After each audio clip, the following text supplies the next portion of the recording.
Mga sangla mga malu.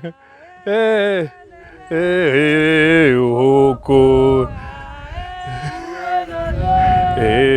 Hoko. Hoko. America, macho. Hoko.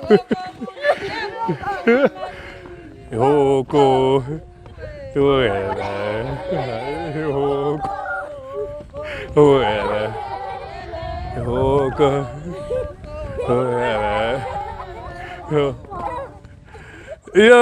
Guyo kana gwawo imbwa manje tine takatoshatirwa zvokushatirwa zviya hakungoimbwi pose pose ipapo gwakaimbwa nokuti verudzi rwekedu kaona voimba guyo uku chero kuri kurwa havachadzokeri kumashure vanotoperera.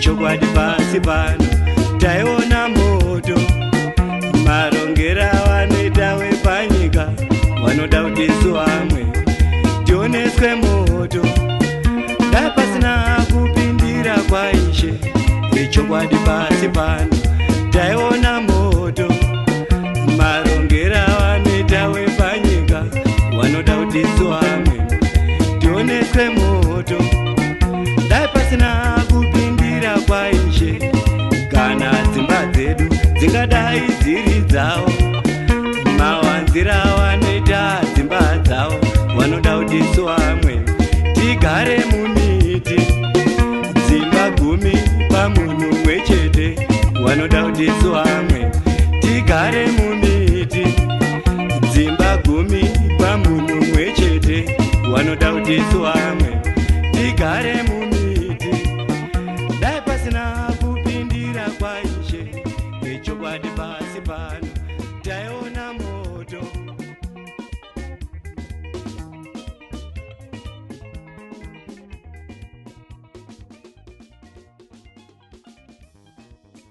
Welcome viewers to this edition of The Situation Right Now, brought to you proudly by HStvZim and radio in partnership with Makrad. Now, we are following up on the Chilonga issue, the Chilonga case, where over 12,000 villagers are on the line to be removed from the land that they have been occupying for years in their lives. This is their homes. This is where they have been practicing their traditions for a very long time. They've also been doing subsistence farming on this land, and they have been surviving on it, farming sorghum, small millets, drought-resistant crops, and have massive partnerships with companies that come through and allow them to farm on contractual basis and sell. So they have been shipping tons and tons of sorghum, of barley that is used to make the beer that you drink there at home. Now, in studio this afternoon, I'm joined by one of the lawyers from the Zimbabwe Lawyers for Human Rights, and they have been following this case, and we're going to be discussing the legalities and illegalities of this land seizure, if I could call it, for a lack of a better word. So I'm joined by Shaba, and Shaba also is Shangani, so this thing is close to his name. Shaba, thank you for joining us and welcome to this show. Thank you, Blessed. I'm glad to be part of this program. Can you just greet our viewers in Shangani for us? Minjani vakaina, nimina shakalamwina, namutla, ileno, ivalavula, ehleni kamasima mwina, kechilonga. Let me say that I'm not a Shangani speaking person. but I grew up in Chikombedzi. I'm born and bred in Chikombedzi, and from grade 1 to grade 3, I learned Shangani. I even wrote exams, and I did very well in class in that language. So I identify with my people there in Chikombedzi more than anything else. Yeah. Now let us talk about the statutory instrument, Obey, that was put out by government. Can you just explain to us what it means and the legality or illegality of so doing? Thank you. On the 26th of February 2021, Statutory Instrument 50 of 2021 was gazetted. The effect of that statutory instrument is to set aside something like 12,940 hectares of land in Chilonga for the production of lucerne. I understand that there has been an amendment to indicate that the purpose for which the land was set aside was for irrigation, but that will not take away the legalities or illegalities of that statutory instrument. The effect of that statutory instrument is to permanently deprive the people of Chilonga of their land. It makes it clear that they ought to depart permanently, and it is with immediate effect. Now, there are so many issues surrounding the legalities of that statutory instrument, but I will focus on a few legal impediments to that statutory instrument. The first illegality is that there is also Statutory Instrument 51 of 2021, which was gazetted simultaneously with 50 of 2021. Now, Statutory Instrument 51 of 2021 has the effect of making the same land which was set aside for the production of lucerne to be state land. By virtue of Statutory Instrument 51 of 2021, that land ceases to be part of the communal land. It is now the state land. So it also came out on the very same day, the 26th of February 2021. Now, why am I bringing this up? The land was set aside in terms of the Communal Land Act. The Communal Land Act does not have a provision for setting aside state land for any purposes outlined in that act. So here we are with Statutory Instrument 50 of 2021 saying this land has been set aside for the production of lucerne or for irrigation, whichever way you like it. And on the other hand, we have Statutory Instrument 51 of 2021, which is saying the same land is now state land, which cannot be subjected to any provisions of the Communal Land Act. So to the extent that this land is now state land, it was illegal to have it set aside in terms of the Communal Lands Act. This is the first point which I want to make on the illegality of the setting aside of that land. But assuming that maybe my interpretation of the law is not correct, still, the setting aside of that land for irrigation or for lucerne production, maybe for the purpose of this interview, let me say for the purpose of lucerne production, because I do not believe that it is for irrigation purposes, but it's an issue for another day which we will be dealing with. So the setting aside of this land for lucerne production suffers so many illegal challenges. The first one, the statutory instrument itself is not consistent with the enabling act, the Communal Land Act. The statutory instrument violates the act upon which it purports to be acting in terms of.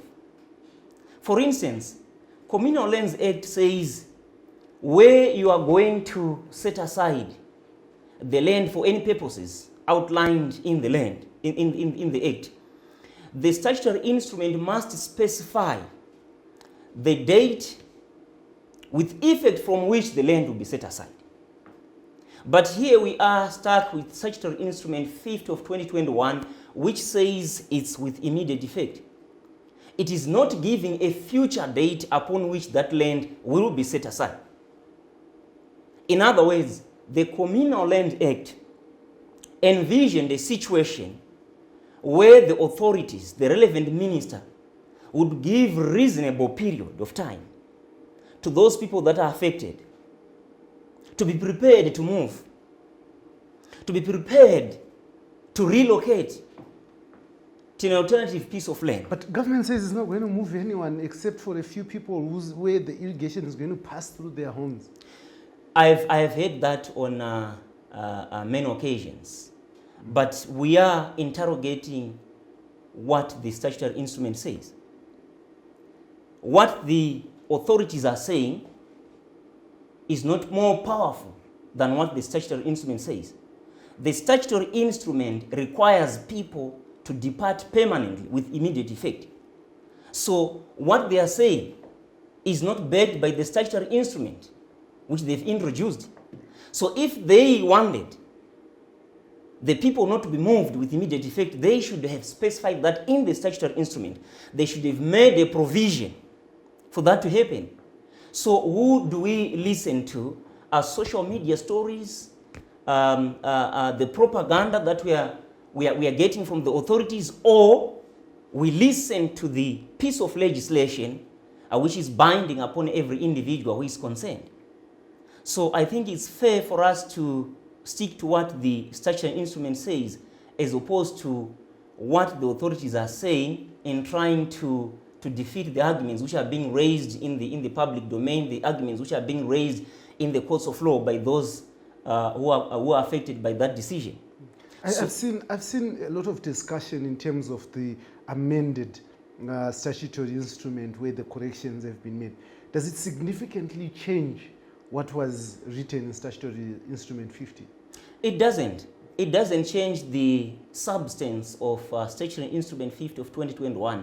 For instance, it doesn't take away the fact that people were not consulted before an adverse decision was made. I was going to say that in terms of our law, in terms of section 68 of the Constitution, the people of Chilonga have an administrative right, an administrative conduct that is lawful, prompt, efficient, reasonable, substantively and procedurally fair.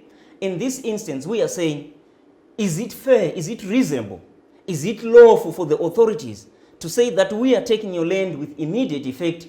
The authorities have not provided any alternative, comparable, arable land.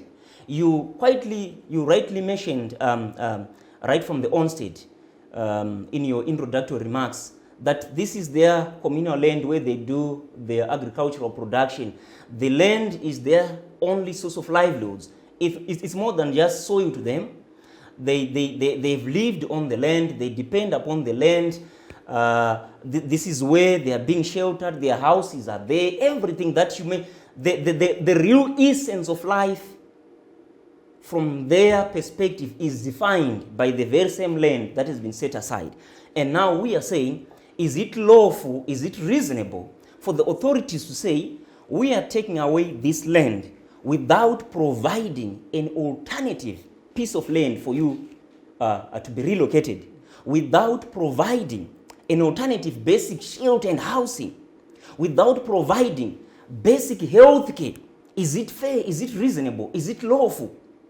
Without even giving you an opportunity to consider other issues like how are we going to relocate with our livestock, what are we going to be doing, and are there schools in the areas that will be relocated to? In fact, the government has not provided any piece of land for them to go. So it means they have to look for the land themselves, these affected people. They have to look for an alternative piece of land where they can go and resume their normal lives, which they've been used to on the piece of land that has been taken away by the authorities. Yeah, let's talk about the aspect of human rights. Yes. Because you are Zimbabwe lawyers for human rights. At what point does human rights come into this to the picture? The whole move, the whole statutory instrument speaks of violations of human rights from whichever angle you want to look at it. Compulsory deprivation of their property, in violation of property rights as enunciated under Section 71 of the Constitution. These are property rights, their property is gone. There is no compensation whatsoever. I've heard some people saying that they are going to benefit from the project, but like I said, I don't read much into what people say more than what the statutory instrument says. So there is no compensation. They've lost their property.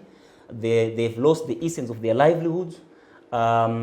They've lost their productive land. They don't know where to go with their livestock. They don't know what will become of their tomorrow. So this is littered with violation of human rights. They have not been consulted before an adverse decision has been made. This is a basic right in our Constitution. Before you make an adverse decision against someone, you ought to consult them. Granted, in terms of that piece of legislation which was used, the Communal Land Act, it talks of consultation with the Rural District Council. It does not even talk of consulting the very people who have been affected by the decision. I was saying they don't really own this land because according to the Communal Lands Act, this land belongs to the president of this country. So it's not generally their land, is it? You are very correct that in terms of the Communal Land Act, in particular Section 4, all the communal land is vested in the President of the Republic of Zimbabwe.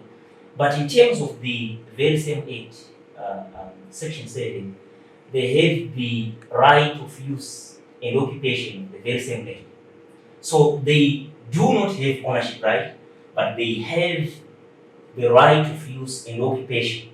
So those rights have been violated. How do you take away the land from somebody who acquired the right of use and occupation without consulting them, without offering an alternative piece of land for their use and occupation? That is clearly unlawful.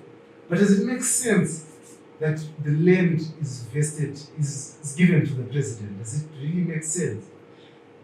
Well, first of all, we must appreciate that the Communal Land Act, we have inherited it from the colonial piece of legislation, the Land Apportionment Act.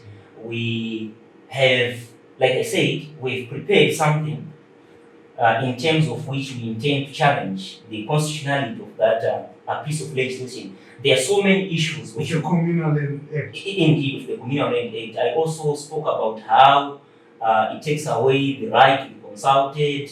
It says it's only the rural district council which can be consulted, and there are so many clauses in that act which are inconsistent with the provisions of the Constitution which came into effect in 2013. So there is clearly a lack of alignment between the Constitution and this piece of legislation, a battle which we are at an advanced stage in trying to bring before the court, and I have no doubt it will not stand the test of constitutionality. So as far as we are concerned, there are so many issues with regards to that act which should be dealt with by the courts.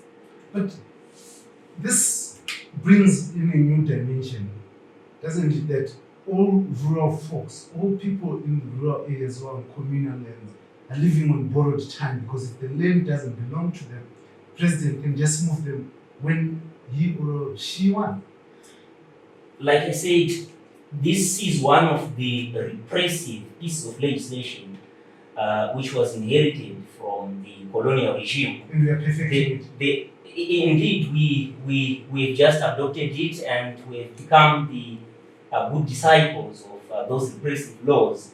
You will recall that the very same people of Chilonga, going back to Chilonga, were once domiciled in an area which is now called Bonakzingwa National Park. They were removed from that area to pave way for the national park. They complied, and then they were also evicted from Hippo Valley, Triangle, Mukasin Estate to pave way for the production of sugarcane. So really, the piece of legislation has become also a political tool. You only stay in the communal land at the pleasure of the political authorities or of the president, if I were to put it that way. So clearly, it is unimaginable that in the year 2021, we still have people who fought in the liberation struggle for their land rights, still begging and still living at the mercy of the politicians. Once they cease to do what pleases the politicians, they lose the right to occupy, they lose the right to enjoy the land, the piece of land that they've been occupying. This is ancestral land that we're talking about. This is where their forefathers are buried. This is their entire lives are defined in terms of the piece of land that they are being ordered to permanently depart from. Let's just look at, as we close, what are the options available to the people in Chilonga, and do you think that they can get justice at the end of the day? Definitely, as a lawyer, the first approach that I would go for is legal. I've demonstrated how illegal this whole statutory instrument is, how illegal this whole move is, how unconstitutional the Communal Land Act is. They have an option of approaching the courts for recourse. They can approach the courts to have the statutory instrument 5th of 2021 declared illegal. But for me, that would be a temporary victory, because we still have this monster called the Communal Land Act in their way, which can be abused at any time. So I would opt for a holistic approach where the entire act is challenged, the constitutionality of that act is challenged, and once it is declared unconstitutional, that would bring some sort of permanent victory on the part of the rule of law. But I would also want to appreciate the political nature with which these events have been occurring. I believe that there is need for politicians really to sit down and deal with these issues.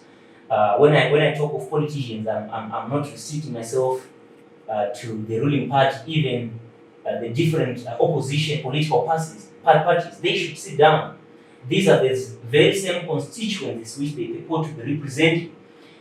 People are not only relevant for the purposes of voting them into power.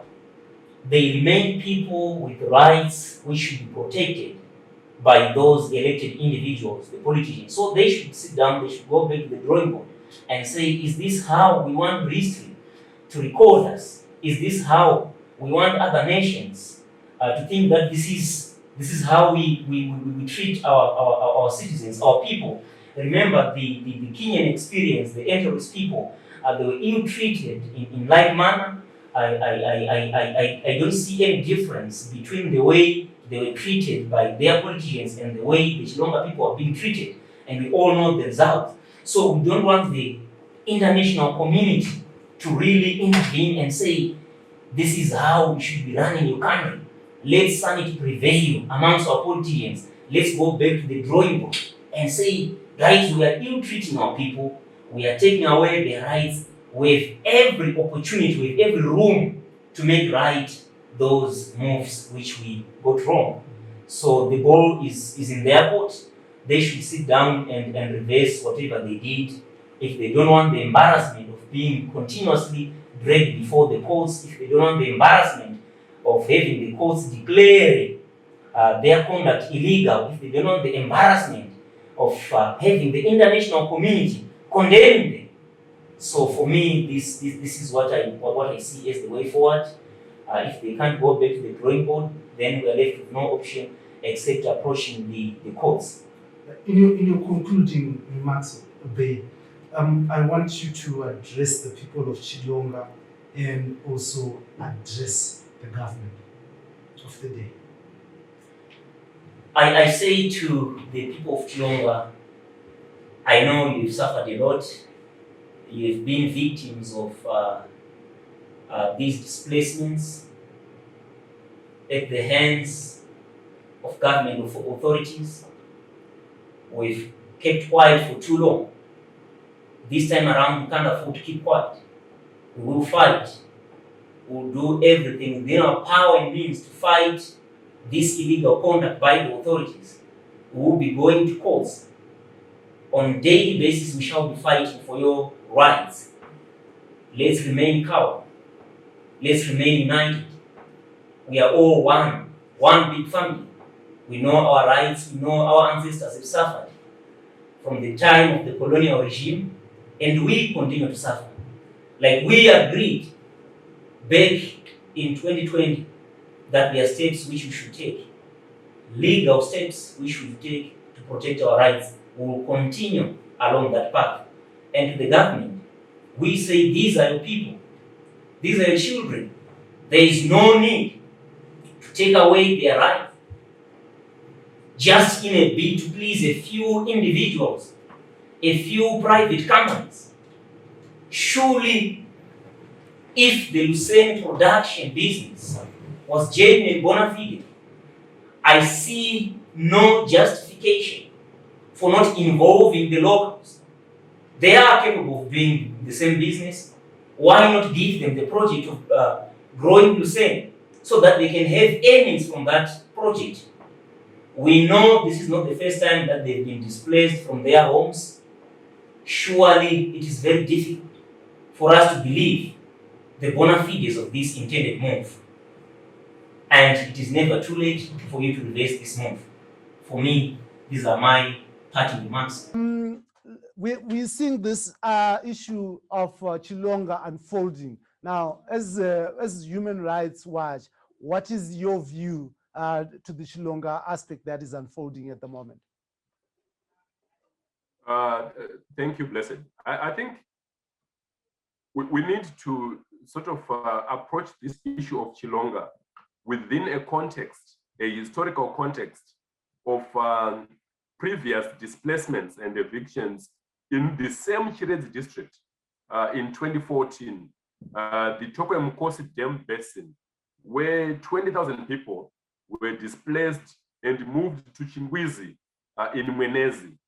And that was done in a way that was fraught with human rights problems in terms of consultations, in terms of compensation, in terms of provision of alternative land.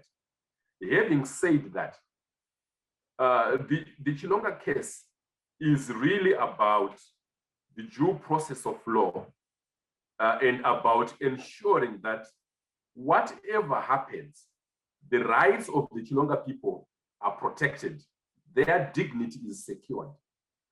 So there is no contestation whatsoever about whether or not Minister July Moyo has a right in terms of the Communal Land Act to issue a legal notice to take over communal land and move people elsewhere. That is accepted. But in Zimbabwe, in terms of Section 74 of the Constitution of Zimbabwe, no eviction can take place outside of a court order that is issued after consideration of all the issues. So that is the first point that needs to be addressed, to make sure that if there is to be any evictions, they are not forced evictions and they are in compliance with the law. That is very important. And some of the issues that need to be taken into consideration before evictions can take place include full informed prior consultations. We know that Minister July Moyo has been on record as having consulted with the chiefs and the Chirezi Rural District Council on April 30 last year. But that is not sufficient because there is not enough information about compensation, about reasonable notice, because you cannot issue a statutory instrument 5th of 2021, which says the notice to move or to depart is with effect from the date of publication of that notice on 26 February 2021. That is problematic and it has to be addressed. Now, it is important where we are now because the people of Chilonga have approached the High Court of Zimbabwe in Masvingo And through their lawyers, the Zimbabwe Environmental Law Association, ZELA, and through the support organization, community-based Macrad Trust, the Masvingo Group, they've approached the courts and they've asked for the evictions to be stopped and for the government to comply with the law. And they are also challenging the validity and constitutionality of the statutory instrument itself, as well as Section 9 and 10 of the Communal Land Act. So now we await the outcome from the High Court of Masvingo. And we hope that the government of Zimbabwe, the authorities involved, will respect the rule of law and respect the outcome or the court order which might be issued with regards to the people of Chilonga. Those are my initial remarks in terms of what's happening. Thanks. But there are arguments that wherever there is development, you know, for communities and changing of circumstances, people are moved. And sometimes they resist, but it's for their benefit. Do you think that there is any benefit for the people of Chilonga for this investment, as it is being said it is? Well, the short answer is we don't know, but what needs to happen in terms of due process of law is that the people of Chilonga themselves must be involved in the planning, in the consultations, and must have enough and accurate information. So if we have the people of Chilonga resisting, it means that there are concerns or issues. But beyond that, it's not about opposing developmental projects. It is about following the law in implementing those projects. So the process of moving people in Zimbabwe in terms of the law cannot happen without a court order, right? And we are saying the government must follow that. The process cannot happen with the people not knowing where they will be moved and what land tenure they will have in that new space. The people cannot be moved without a resolution of the issue of compensation. You understand? So what we are saying is that, and it cannot be an arbitrary process. It cannot be forced evictions. It must be in compliance with the law. And the people must know, and the authorities, including the investors, must also address issues of infrastructural development. Where these people are to go, will they be roads, will they be clinics, hospitals, schools, and so on and so forth. And we saw that it was not the case with the Chingwizi case, where up to this day, many of the families have not been compensated, have not received alternative land, and are living in tents, even as we speak. So the government of Zimbabwe has a history with the Chirezi district of failing to compensate, of failing to live up to its human rights obligations. And we are saying, we are simply pointing to the Constitution of Zimbabwe, Section 74, to say comply with it fully. And also, in addition, Zimbabwe has ratified the African Union Convention on the Rights of Displaced People, the otherwise called the Kampala Convention. And this convention prohibits arbitrary displacements, and it says all these things that we have spoken about must be addressed before people are moved. So it's not about saying the people cannot be moved, but to say, when you are involved in that process, please follow the steps laid out in the law and protect the dignity and the rights of these 13,840 people who will be harmed or affected negatively by this process to make way for the growing of grass for cattle feed. But as a Zimbabwean, Dale, do you think that this could in some way amount to a reversal of the land redistribution or the land revolution in Zimbabwe? Well, yes, clearly. And that is what people are beginning to say, that, look, you want to displace 13,840 people to make way for a white farmer to grow grass. So it could be a reversal, yes, but that is not the only problem with this project. The main problem is that there is no transparency, there is no accountability, there is no information, and the rights of the people are at risk. They have not been addressed, and we know that the very same government has previously failed to address the needs of people it has displaced and relocated. So we are saying this process is not a natural disaster. It is a man-made program of development. So it can be planned for. The government must publish its plans, its consultations, and must address issues of compensation and alternative land with secure tenure before it moves to issue a notice to evict these families.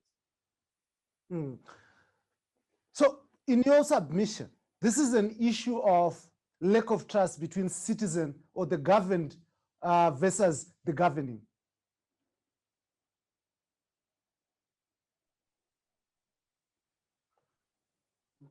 Not quite, but it is an issue of jumping the gun, of putting the cart before the horse. Because what I am saying really is the issue of trust that does not and should not arise. What should arise is to ask, has the government followed the laid down procedure in terms of the law, the clear steps that must be followed before families can be uprooted? That's the critical question. And the short answer so far is no. Why? Because Section 74 of the Zimbabwe Constitution is clear. It's very short. It says there shall be no evictions in Zimbabwe without a court order that is issued after all considerations have been met. Order.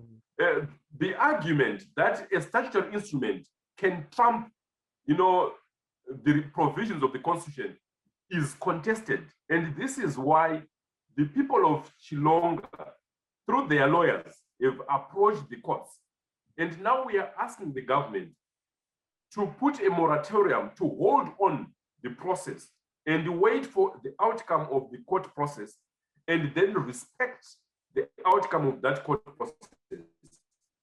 This is called a right to due process of law. If you are aggrieved by a decision by the government, before it can damage your rights, you can quickly approach the courts and ask for a remedy, for recourse, to say, please, can you correct this before I suffer irreparable damage? And in this case, we are talking about large numbers of people. According to the official government sources, we are talking about 13,840 people who will be affected by this project, and who are resisting because there hasn't been any talk about compensation or alternative land. Those things must be addressed before they can be talk of eviction. Thank you very much, Deo, for joining us on this program.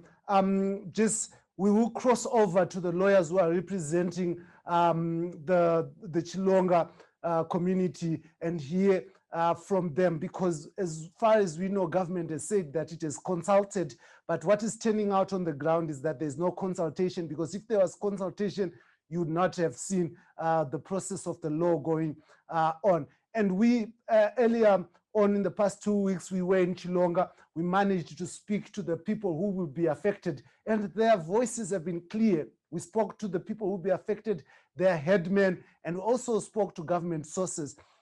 The people of Chilonga are saying they were moved from Gonarejo. They were also moved as Triangle was setting up, and they settled in those areas. They made a life in those areas, and they believe that it is their home and it is their right to stay there.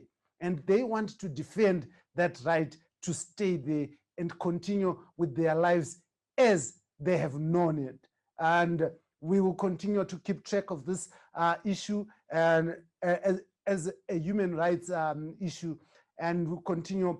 This program was brought to you again in partnership with MACRAD, who have been following this case closely since its inception. Thank you very much, dear Wamafunga, for joining us this afternoon. Thank you so much, Blessed, for having me. Thank you so much, and all the best. Thank you. Thank you.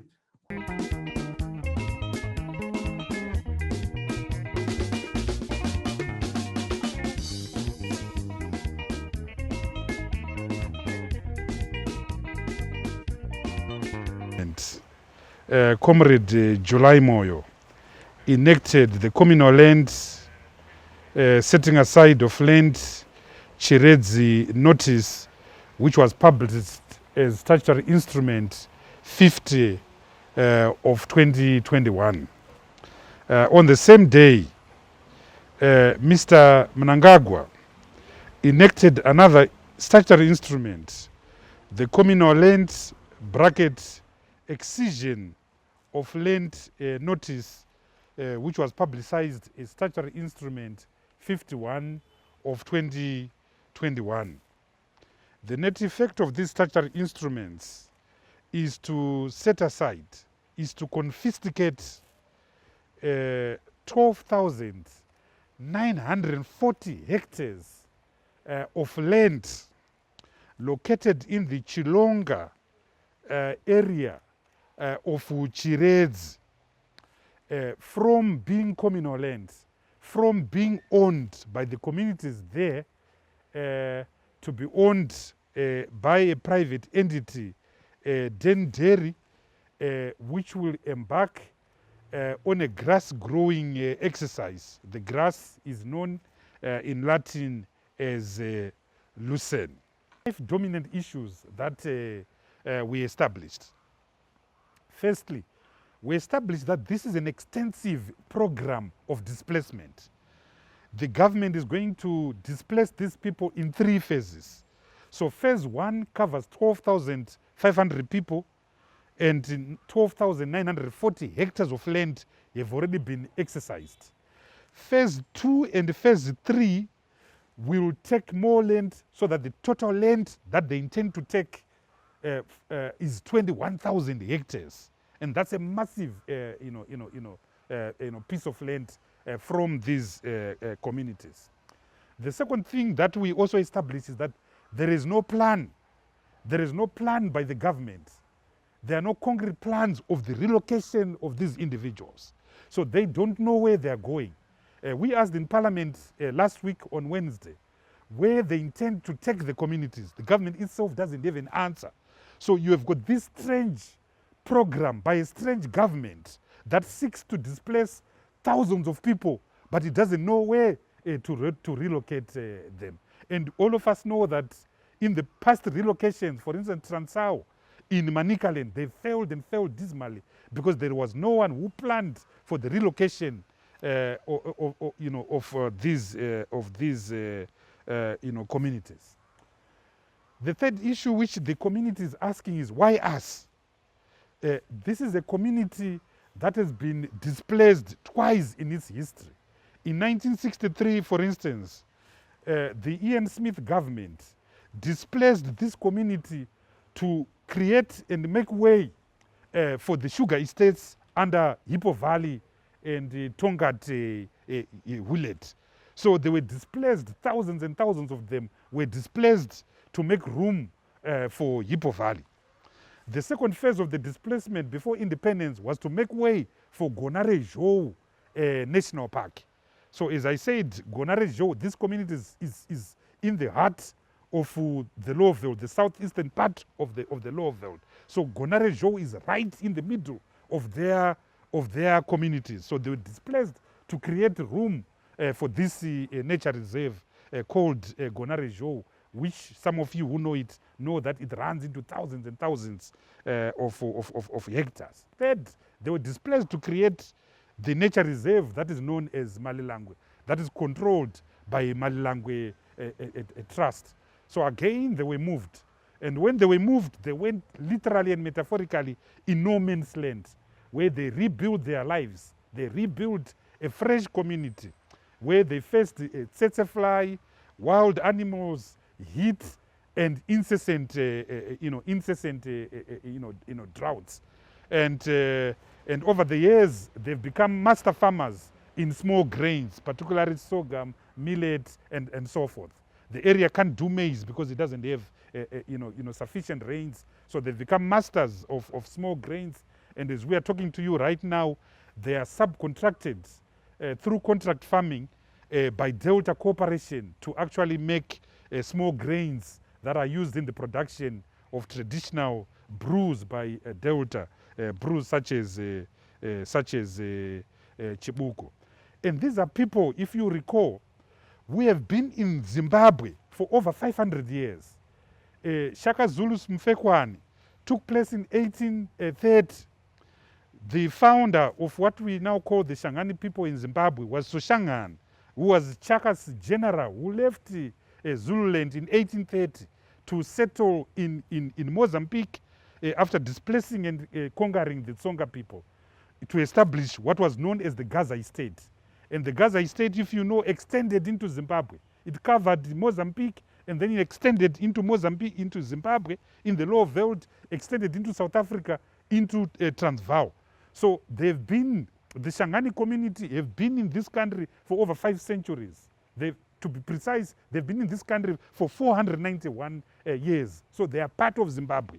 They're not foreigners, they're not invaders, they are part of Zimbabwe. They've been occupying this land in Mozambique, in South Africa, and in Zimbabwe for a period in excess of 500 years after Shangani established the Gaza Estate. So they get concerned, and here I'm reproducing their own testimonies. They get concerned by a government that they themselves think has got a grudge against the people of Nguni extraction in this country. They pointed out to us that Gukura Hundi was inflicted against the Ndebele people, who are people of Nguni extraction. They pointed out that part of the people who were displaced over Marange diamonds were the Ndaus, who are again people of Nguni extraction. Now, they themselves, the Shangani, again of Nguni extraction, are now being targeted. And they identify certain individuals in the current government who have been involved in the assault, the predatory assault on Nguni people from Gukura Hundi to the present day. So they keep on asking, if you don't want us as Nguni people in this country, please tell us so that we go back to South Africa and we go back to Mozambique. So what we found there is that the Chilonga displacement raises a major question of the national question in Zimbabwe. What does it mean to be a Shangani in Zimbabwe? What does it mean to be a Ndau in Zimbabwe? What does it mean to be a Ndebele in Zimbabwe? What does it mean to be a Tonga in Zimbabwe? What does it mean to be an ethnic minority in Zimbabwe? These are the hard questions that we found villagers and communities telling us there, traditional leaders telling us there. It's a deep, deep, deep issue. And they were speaking from their hearts, as you see from some of the video content that we brought from Zimbabwe. And one villager said, if you don't want us, tell us so that we go back to Mozambique. If you don't want us, tell us so that we go back to South Africa. So it's a story of alienation. It's a story of reification. It's a story of exclusion. It's a story of fear. It's a story of torture. When you speak to them, it's almost like you are talking and you are in another country, not Zimbabwe. But there's no sense of belonging. There is no sense of ownership.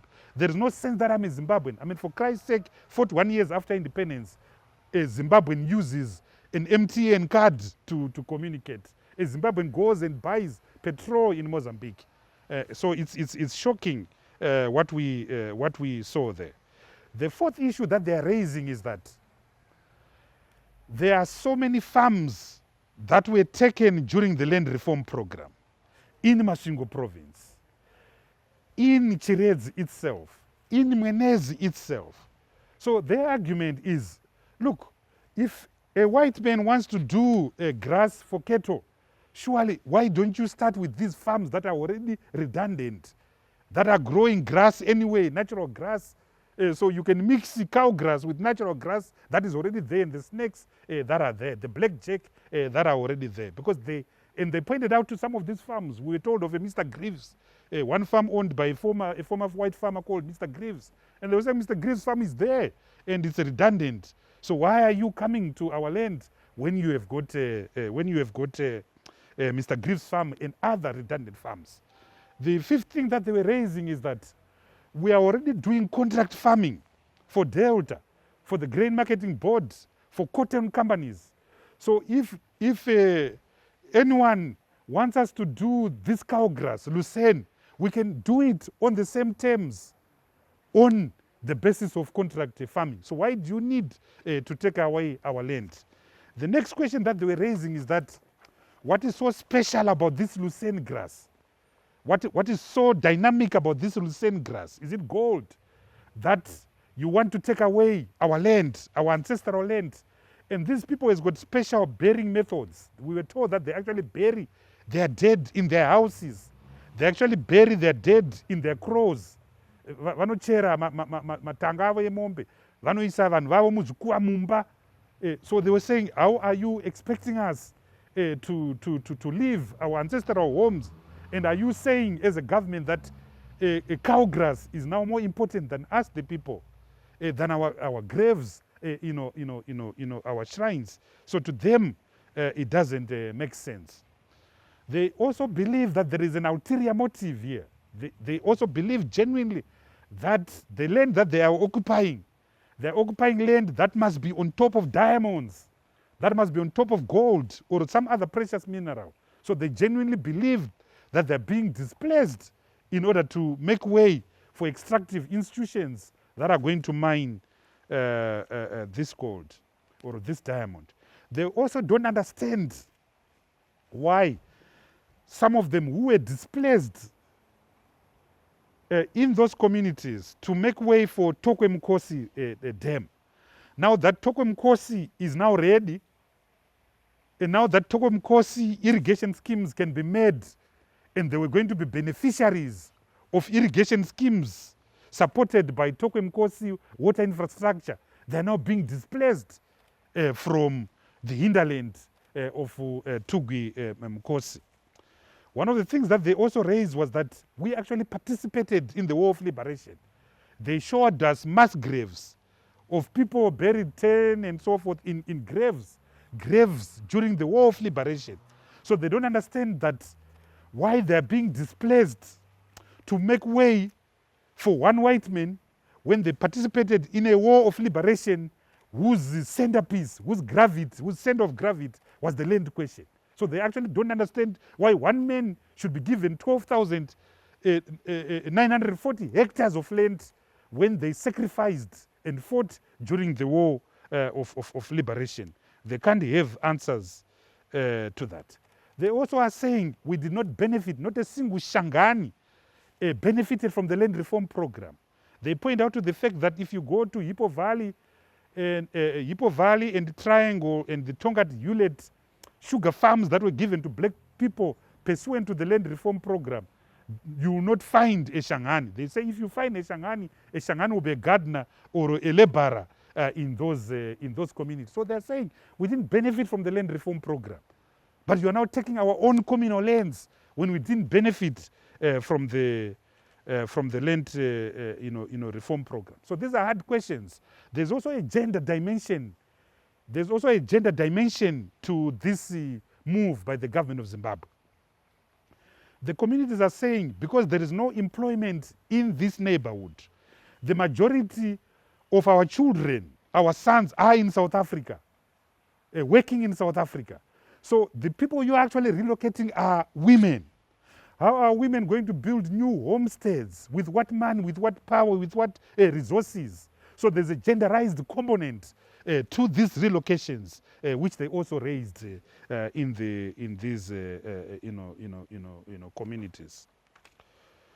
So, what is our way forward as a party? We demand forthwith that the government should stop this relocation. We demand that the government should repeal, as a matter of urgency, Statutory Instrument 50 of 2021 and Statutory Instrument 51 of 2021. But more than that, we argue that the government should, as a matter of urgency, repeal the Communal Lands Act. The Communal Lands Act was passed by the government of Zimbabwe in 1983. But when you look at it and you read it, it is worded exactly, literally word for word, with the Tribal Trust Lands Act that it repealed. The Tribal Trust Lands was passed by the colonial regime in 1931, the same year that was passed the Land Approachment Act of 1931, which took away black people and placed them in tribal trust lands, maruzeva, communal lands. It stripped black people of their land. And even those tribal trust lands, they were not given in trust to traditional leaders, to chiefs. They were given not in trust to the president. They were given to the president. The sitting president was given ownership of tribal trust lands. I was reading the act this morning. I thought it would say the president is holding tribal trust lands in trust. It doesn't even say that. So the president of the day can literally treat tribal trust lands or communal lands as his private property, as this one is doing, taking away land and giving it to his cronies. So we demand that there must be an immediate repeal of the Tribal Trust Lands Act, now known as the Communal Lands Act, so that land vests with the people, so that villagers who have stayed in lands for thousands of years are actually given that land. We say in our blueprint, our manifesto of 2018, the SMART document, that everyone on land in the communal lands, which measure 19 million hectares across the length and breadth of Zimbabwe, should be given a certificate of title on his rural land, which is tradable, which can be hypothecated, i.e. you can take it to a bank and borrow on it. Which means that you cannot be dispossessed of your land without compensation. Which means that you will become subject to protection of the property rights provisions of the Constitution, in particular Section 71 of the Constitution. It is absurd 41 years after independence that a rural farmer, a communal farmer, and all of us have rural homes, you actually don't have rights to that land. That land is not even being held by the president in trust. It's being held by the president in his capacity as a president. This is atrocious. This is unacceptable. Secondly, the right to consult must be entrenched in the law. If there's a developmental project in the national interest, the people must be consulted. One chief said there must be a referendum in this community on this land, because you simply can't just wake up in Harare, walking up on the wrong side of the bed and say, I'm taking away 12,000 hectares or 21,000 hectares. So the affected individuals must participate in a referendum. Are you for this development project? Does it actually benefit us? The right to be heard, the right to consult is part of our constitution. Section 68 of the Constitution of Zimbabwe says no action should be taken against an individual without that individual having been heard. In Latin, they call it the audi alteram partem rule. So here you have a law that says you don't need to consult anyone. You simply need to consult the local district council. And that's it. And this is what actually happened in this case. That's clearly unconstitutional. But for a party that purports and calls itself a liberation movement, this is pathetic and absolutely unacceptable. Third,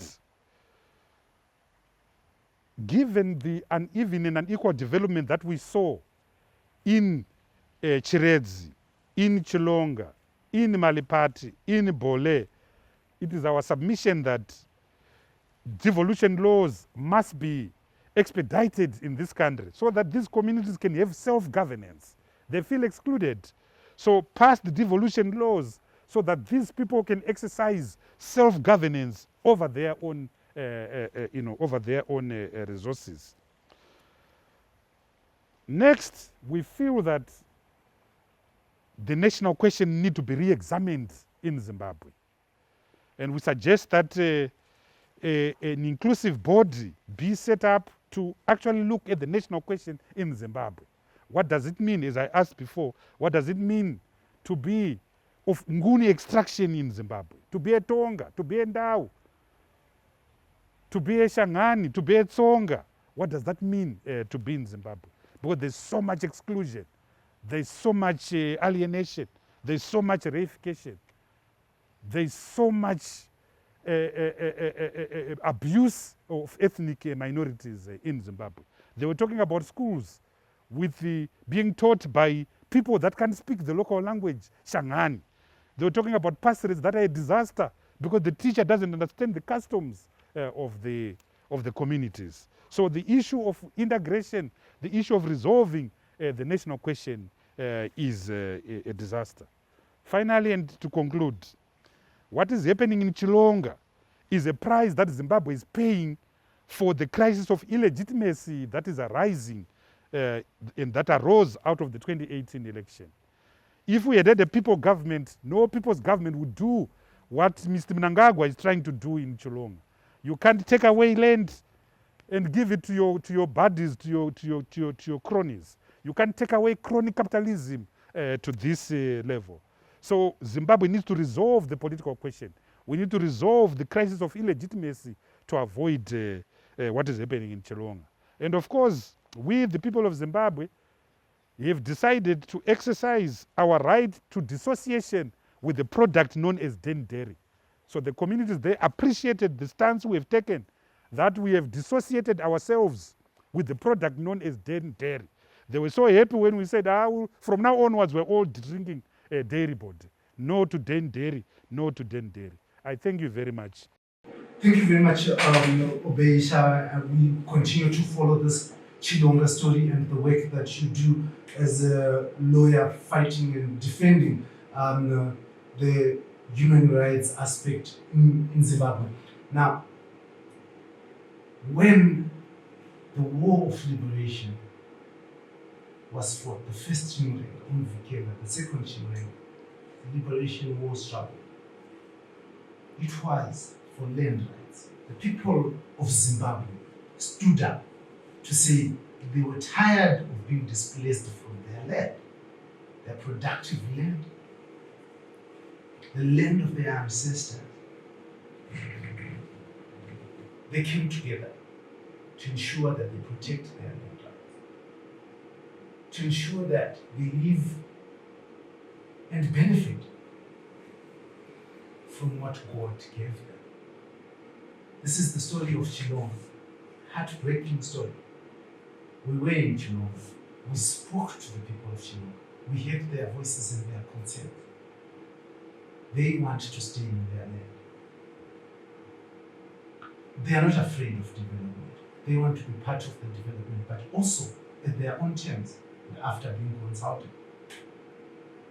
They are asking government to give them an ear, to respect their land rights, to respect that they are the people of Zimbabwe and they have a right too. They are humans too. So we continue to follow the story and bring it to you so that you know what your government is doing to the people of Chilonga and anywhere else in Zimbabwe. I am Blessed Mhlanga for the situation right now in partnership with Macrad Trust. Heart and Soul TV and Radio is the alternative voice, the voice for the people. Thank you very much, okay? Thank you very